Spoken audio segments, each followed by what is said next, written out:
Vous regardez First Afrique TV, vous faites bien de nous suivre. Bienvenue dans Face Amado. Justement, en face de moi, il y a quelqu'un qu'on ne présente plus, Distel Amoussou. Bonjour.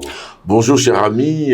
Bonjour, amis téléspectateurs. Merci d'avoir... C'est un plaisir pour moi d'être sur le plateau de First Afrique. Merci de nous faire l'honneur. Merci beaucoup, monsieur Distel Amoussou. Nous allons démarrer tout de suite. Ma première question, Distel Amoussou, il y a des voix qui s'élèvent de plus en plus pour solliciter un troisième mandat de la part du président Patrice Talon. Que pensez-vous de cette actualité? Disons que c'est une pathologie cyclique. C'est-à-dire qui arrive à la fin de chaque mandat constitutionnel d'un président dans notre pays. Le phénomène a commencé par s'observer il y a quelques décennies derrière. Et il s'observe également en Afrique, par endroits. Maintenant, pour le cas du Bénin, il faut dire que nous ne sommes pas du tout dans ce schéma. De toutes les façons, le président Patrice Talon a été suffisamment clair. Et je disais ailleurs qu'il a été très limpide sur la question. Il ne vous a pas échappé qu'il a pris les rênes de ce pays dans l'intention de faire un et unique mandat. Mais pourtant, il a appelé un second mandat.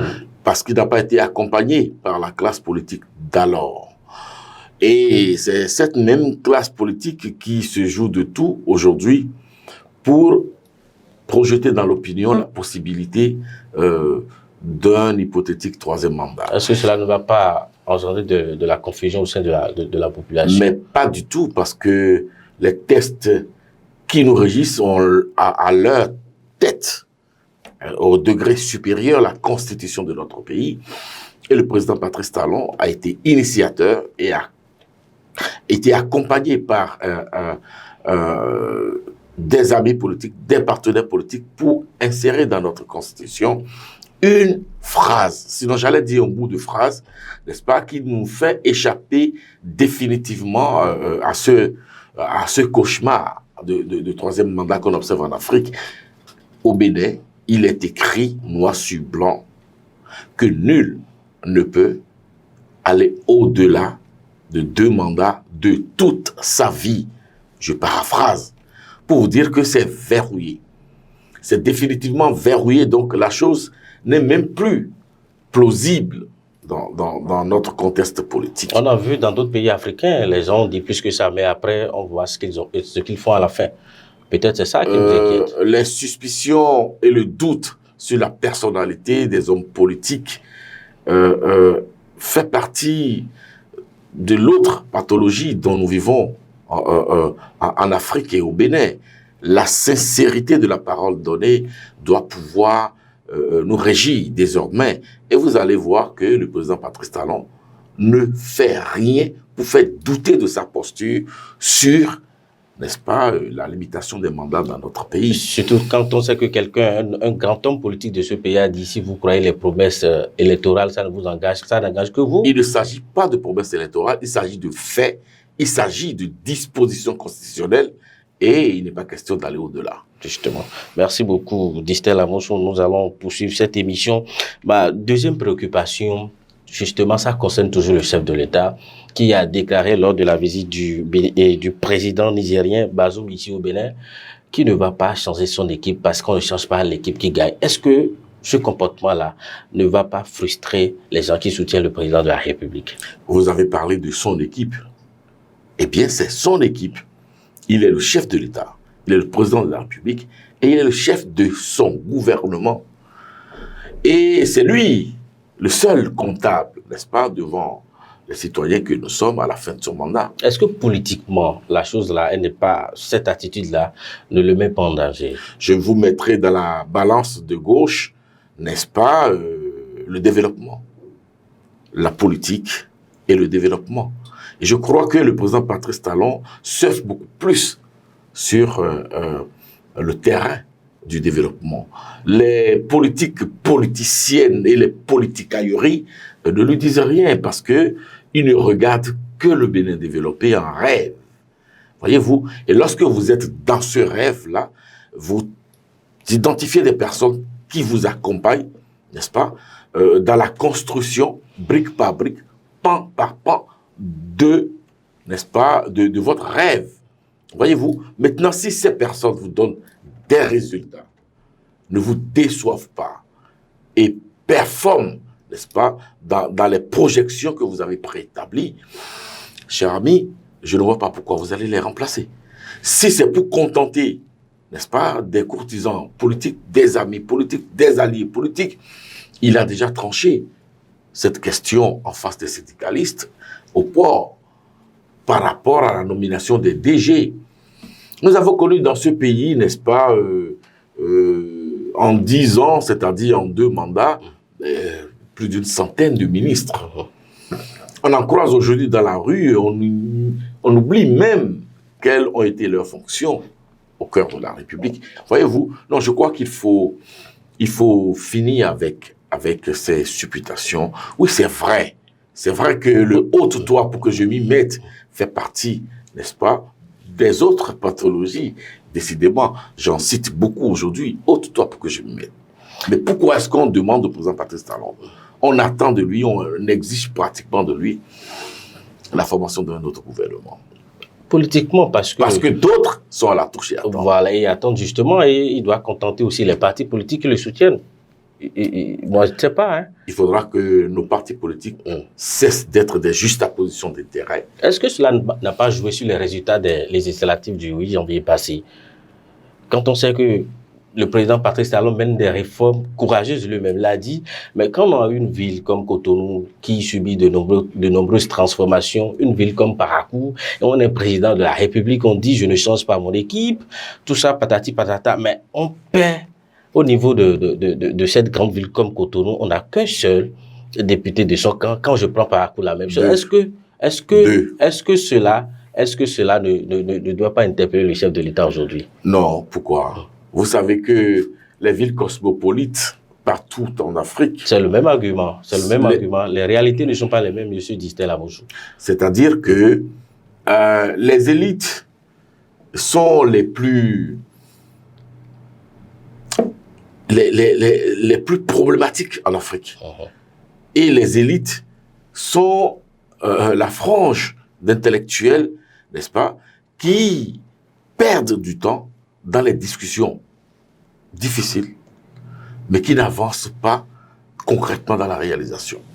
Voyez-vous, lorsqu'il s'est agi d'aller lire les suffrages exprimés au niveau des villages, vous avez observé que les personnes qui ne perdent pas leur temps à travers des revendications, à travers des attentes, peut-être qu'elles ne comprennent pas encore l'enjeu en fait. Non, vous n'allez pas faire l'injure à nos populations. Non, c'est pas de dire qu'elles ne comprennent pas. Non, c'est pas moi qui l'ai dit, c'est pas moi qui l'ai dit. Ce sont les partis d'opposition qui l'ont dit. Nos populations vivent, n'est-ce pas, et la réalité des transformations, n'est-ce pas, qui s'opèrent avec elles. Parce que les réformes sont dans tous les secteurs de notre vie. Voyez-vous, c'est au niveau des cantines scolaires. Les parents reçoivent les induits. C'est au niveau des infrastructures. Les populations vivent cela à travers le transport de leur production agricole, n'est-ce pas? C'est au niveau de la santé. Les médecins ne les abandonnent plus aujourd'hui pour aller s'occuper de leurs cliniques publiques et privées.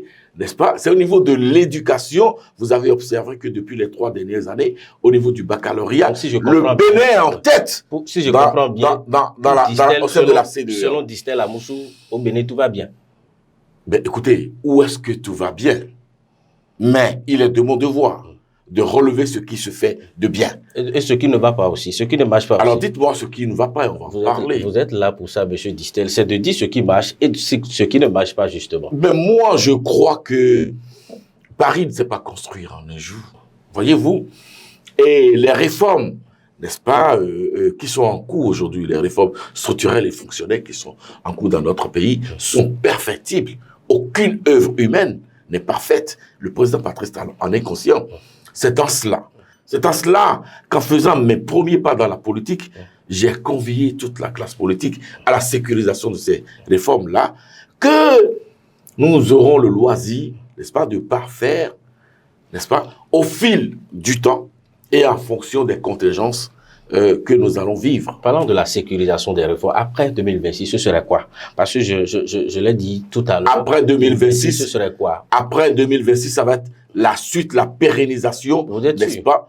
J'en suis certain. C'est pour cela que puisque je parle nous des y travaillons. C'est pour cela que je parle des frustrations Nous y travaillons. Je vous donne l'exemple de Mathieu Kérékou. Après son départ, c'est fini. Je vous donne l'exemple récent de Boni Yahi. Après son départ, c'est fini.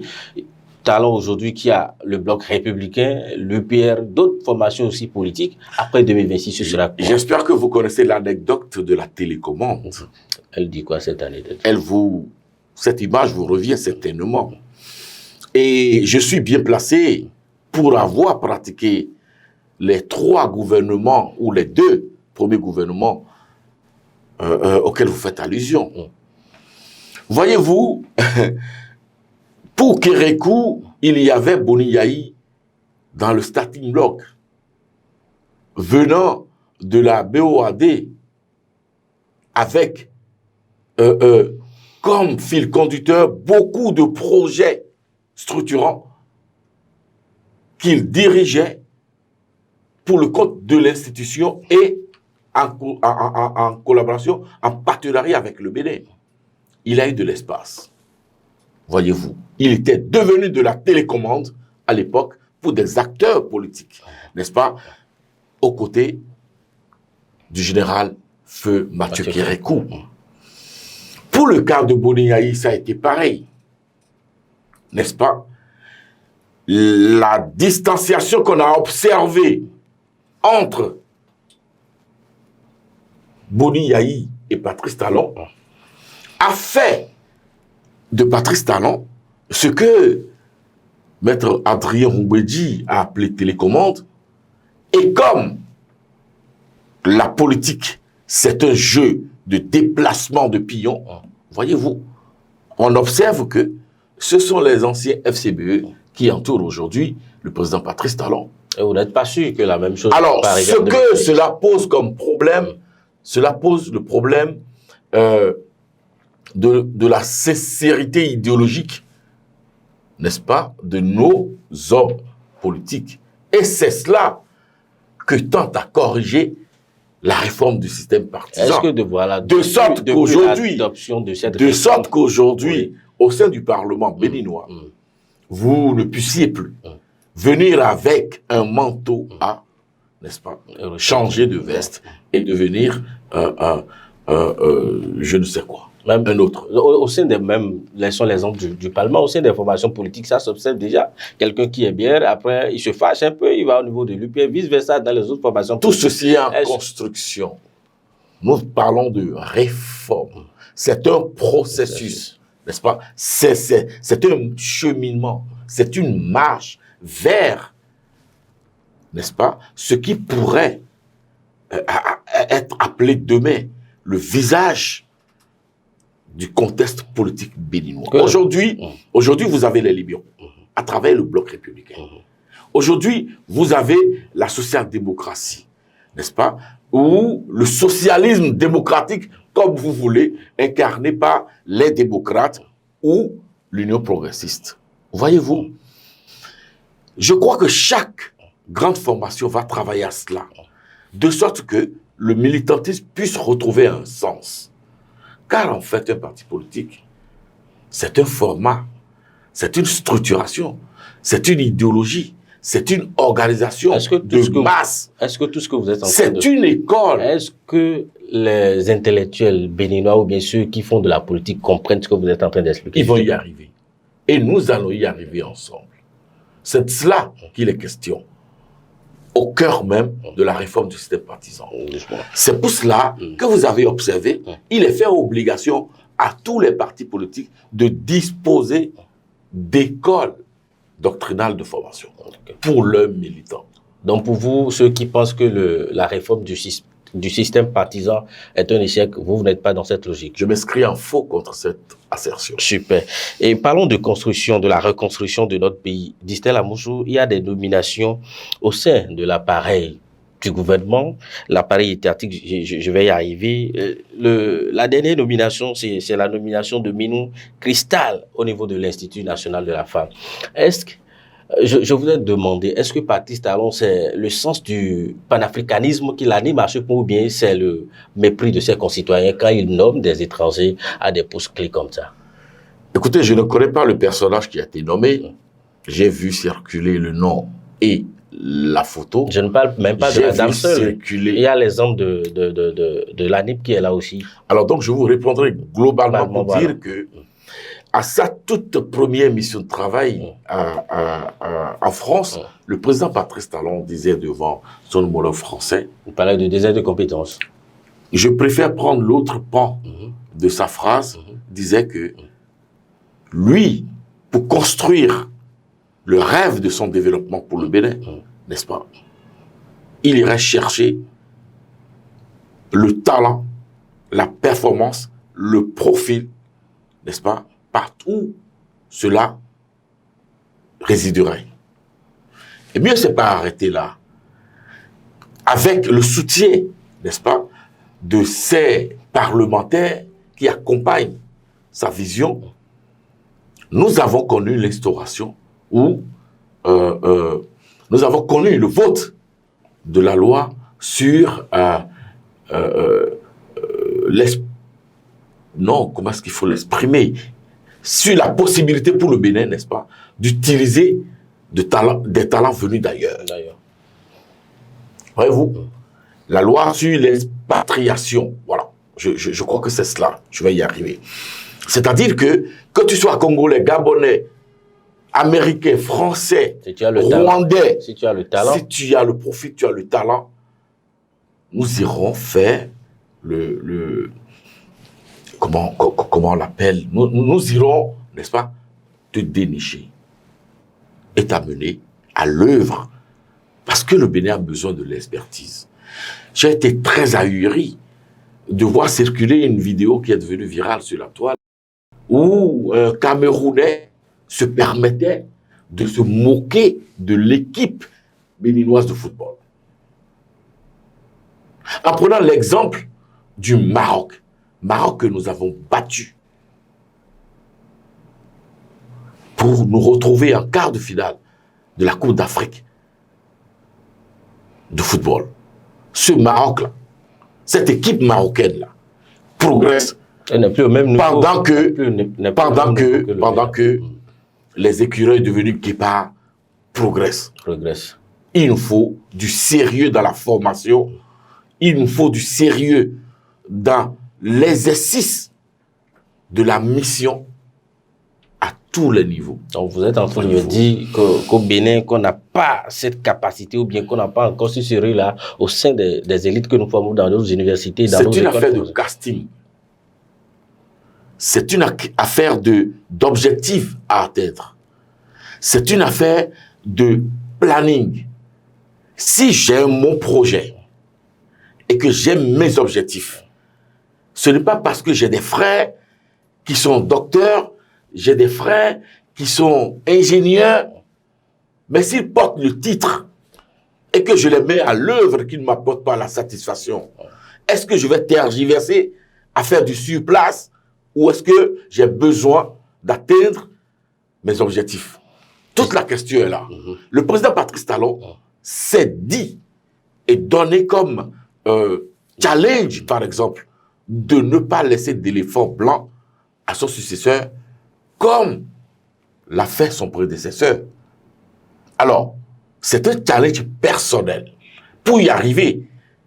Mais ne lui demandez pas de s'accouter sur les entreprises locales qui n'ont pas la performance, qui n'ont pas les atouts. Je prends le même exemple. Je suis un père de famille, j'ai envoyé mon enfant à l'école, il finit, il est devenu docteur.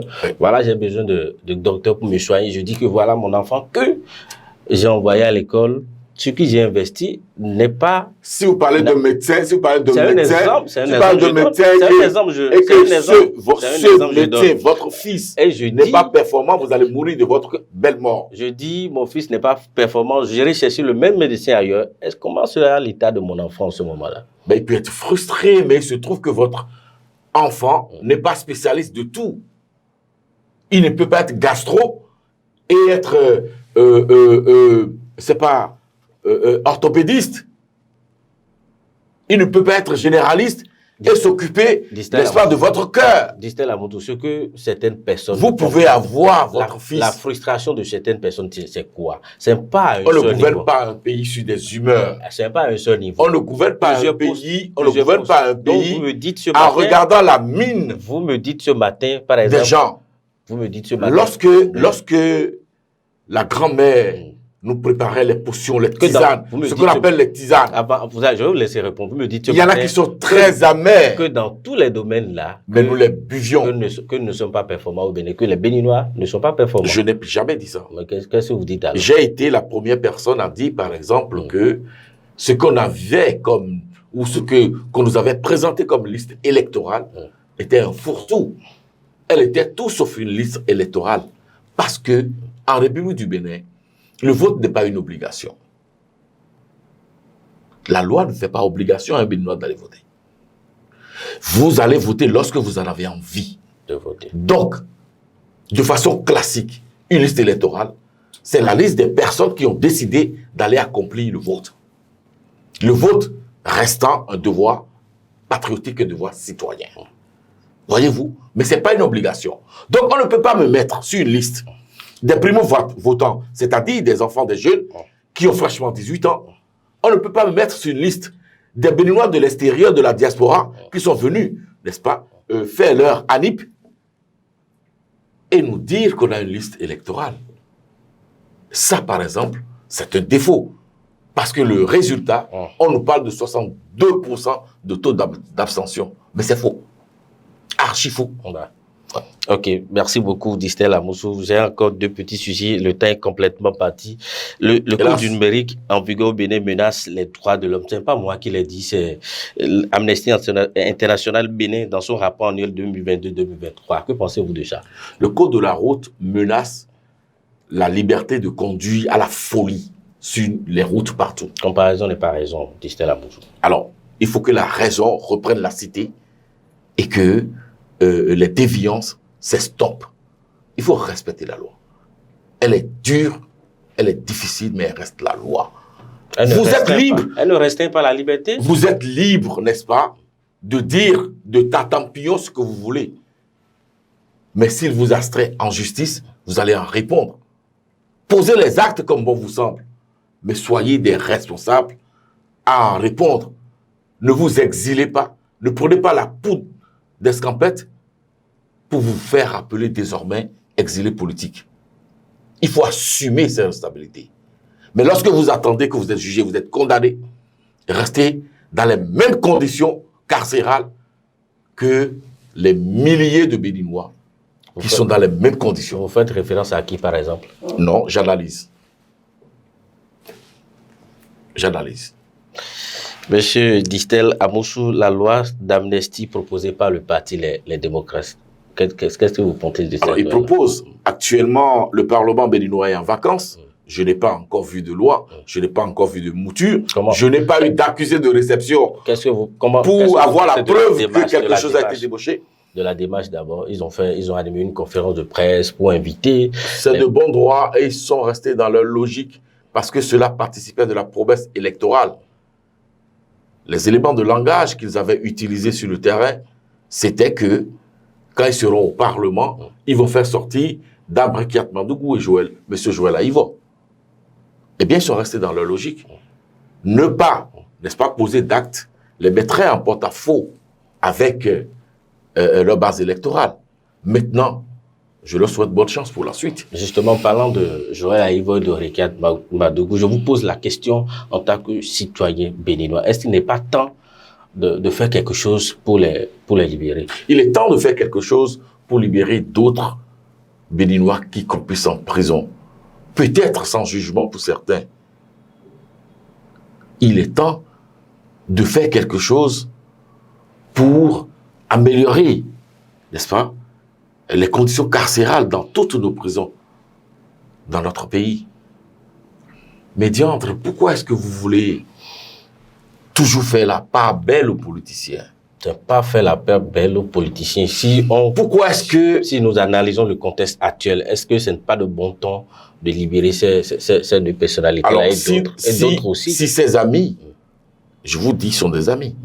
Le professeur Joël Aïvo et Dame Rekiat Mandougou sont des amis. Je vous le regarde, je vous le dis. Mais je vous dis, au même moment, ils sont des justiciables. Ils ont été accusés. Ils ont été jugés à travers un procès suivi. Ils ont été condamnés. Ils ont la possibilité, n'est-ce pas, de demander une grâce présidentielle. Mais pourquoi est-ce qu'ils ne vont pas vers la grâce présidentielle? Pourquoi est-ce qu'ils préfèrent une loi d'amnistie? Vous savez pourquoi? Vous savez pourquoi il y a tout ce concert-là de turpitude? Dites-nous. C'est parce qu'en 2026, le Bénin va connaître pour la première fois des élections générales. Et qu'est-ce que cela implique? Cela implique ce que cela implique. Cela implique tout le tintamarre auquel nous assistons. Cela implique le forcing qu'on est en train de faire sur une personne, soit-il chef d'État, président de la République. Mais le président Patrice Talon n'est pas dépositaire de la justice béninoise. Nous sommes dans un contexte de séparation des pouvoirs. Et le professeur Joël Aïvo est un éminent constitutionnaliste, il enseigne. Je ne doute nullement de l'intelligence de Dame Rekiat Mandougou à comprendre, à cerner la chose. Non, il y a l'anguille sous roche. Distel Amouchou, un dernier sujet avant de vous laisser partir de mon plateau. Vous me chassez pratiquement. Non, même pas. Le temps est complètement parti, Distel Amouchou. Non, c'était un chahut. Dites-moi, la non-délivrance de la carte de presse par la HAC. Hier, le mardi dernier, l'Union des professionnels de la média a animé une conférence de presse pour inviter la HAC à libérer les cartes de presse. Écoutez, moi, j'ai cessé d'être journaliste il y a bientôt un quart de siècle, il y a 25 ans derrière. C'est une actualité qui m'a échappé, je ne l'ai pas vraiment suivi, mais je vais simplement demander à chacun de jouer sa partition, à l'institution HAC de jouer sa partition, aux fêtières des journalistes de jouer également les leurs. Donc, et que vous puissiez trouver un terrain d'entente pour que, n'est-ce pas, ce qui distingue le professionnel des médias, le sésame précieux, se soit remis, et surtout que cela soit réellement accompagné des bénéfices que cela pourrait vous procurer, parce que je fais partie des pères géniteurs de ces structures-là, de la HAC, tout ça. L'idée première, c'était que le journaliste soit quand même distingué dans la société. Lorsque vous rentrez dans une boutique, dans une pharmacie, lorsque vous allez à l'hôpital, on puisse quand même, n'est-ce pas, vous rendre, n'est-ce pas, un retour du service public que vous faites généreusement, gracieusement, comme sacerdoce, parce qu'il faut le retenir. Le journalisme, c'est un sacerdoce. Effectivement. Regardez dans la caméra et dites un mot à nos internautes qui nous suivent actuellement. Bien, chers amis, j'ai partagé ce plaisir-là à échanger avec l'animateur de ce plateau.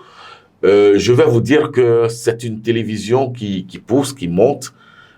Il appartient aux partenaires, aux annonceurs, aux décideurs, n'est-ce pas, d'accompagner les télévisions naissantes qui font de jolies choses pour que demain, le Bénin puisse, n'est-ce pas, s'identifier réellement à travers sa presse responsable. Je vous remercie. Merci beaucoup, Distel Amouchou. C'est moi. Amis internautes, merci de nous avoir suivis. Face Amadou Stop F1. À très vite. Au revoir.